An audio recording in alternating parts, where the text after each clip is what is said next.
स्वागत है दोस्तों। आज के इस महत्वपूर्ण वीडियो में हम सभी हिंदी के प्रसिद्ध प्रबंध काव्यों के बारे में जानेंगे। ऐसे प्रबंध काव्य जिनके रचनाकार भी बहुत बड़े नाम हैं और उनकी ये रचनाएं भी बहुत महत्वपूर्ण हैं, जो परीक्षाओं की दृष्टि से आपको जाननी चाहिए। तो ये जो प्रबंध काव्य हैं वो हैं उर्वशी, कुरुक्षेत्र, कनुप्रिया, आत्मजयी, संशय की एक रात और लोकायतन।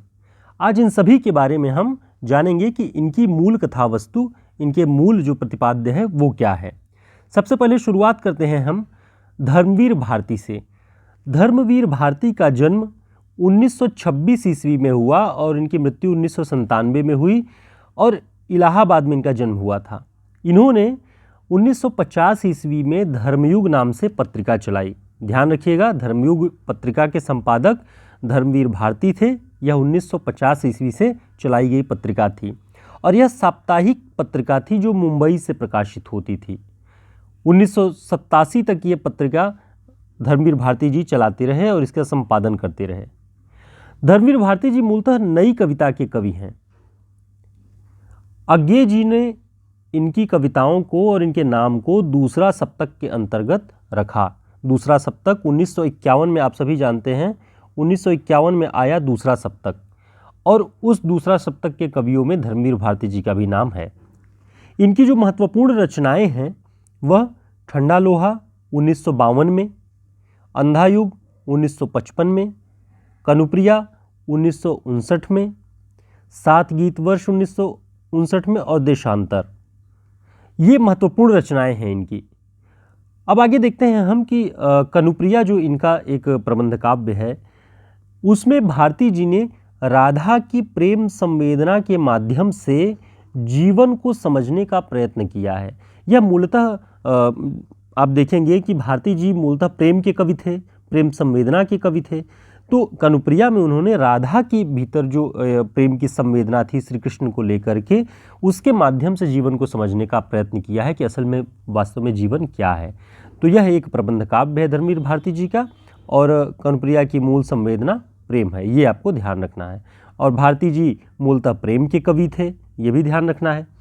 नगेंद्र जी ने लिखा है कि इनकी कविताएं मूलतः गीतात्मक हैं। इनमें आपको गीतात्मकता मिलेगी इनकी कविताओं में। ये कथाकार, नाटककार और समीक्षक भी थे। यह बताना इसलिए आवश्यक है कि ये केवल कविताएं नहीं, कथा भी, नाटक भी और समीक्षा भी रचे हुए हैं। इनकी रचनाओं को आपको तलाश करके उन्हें नोट करना पड़ेगा ताकि याद रहे एक कवि के बहाने उनकी सारी रचनाओं को। अगले जो हमारे महत्वपूर्ण कवि हैं और उनकी जो प्रबंध काव्य है वह है कुंवर नारायण। कुंवर नारायण जी का प्रसिद्ध जो प्रबंध काव्य है वो है आत्मजयी। 1965 ईस्वी में ये प्रकाशित हुई, आत्मजयी कुंवर नारायण। यह प्रबंध काव्य कठोपनिषद के नचिकेता प्रसंग पर आधारित है। नचिकेता ने अपने यमराज से जो प्रश्न किए थे, वो प्रश्नाकुलता जो उनके भीतर थी, उसी को आधार बना करके कुंवर नारायण जी ने आत्मजयी नाम का प्रबंध काव्य रचा।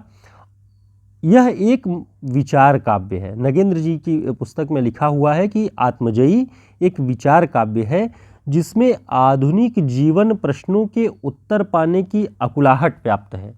यानी नचिकेता ने यम से उस दौर में जो सवाल किए होंगे, मानव की मुक्ति को लेकर के आध्यात्मिक प्रश्न रहे होंगे, लेकिन उसी कथा को आधार बना के कुंवर नारायण जी ने इसमें आधुनिक जीवन प्रश्नों के उत्तर पाने की अकुलाहट दिखाई है। यह आधुनिक चेतना संपन्न काव्य है आत्मजयी, इसे आपको ध्यान रखिए।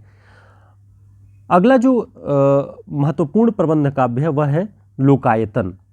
लोकायतन 1964 ईस्वी में प्रकाशित हुआ और यह पंत जी का प्रसिद्ध प्रबंध काव्य है। तो लोकायतन किसका है? पंत जी का, 1964 में प्रकाशित हुआ।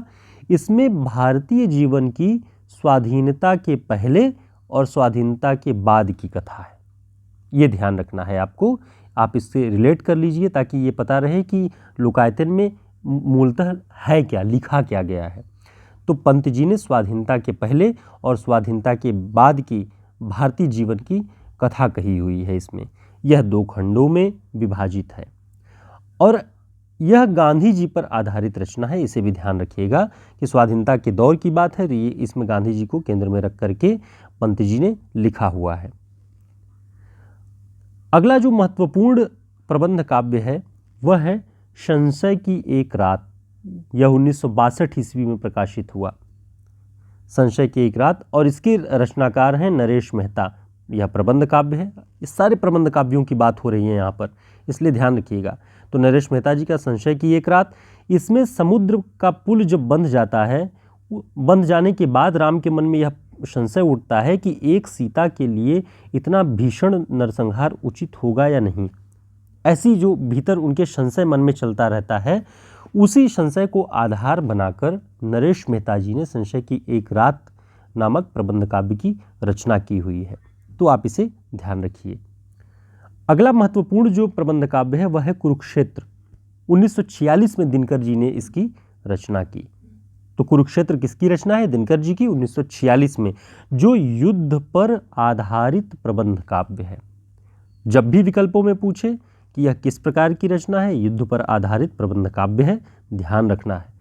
नगेंद्र जी की पुस्तक में लिखा है कि कुरुक्षेत्र एक काव्यात्मक गीता है जिसमें आधुनिक जीवन के प्रश्नों का चिंतन है। तो ये काव्यात्मक गीता है कौन? कुरुक्षेत्र, जिसमें आधुनिक जीवन के प्रश्नों का चिंतन है।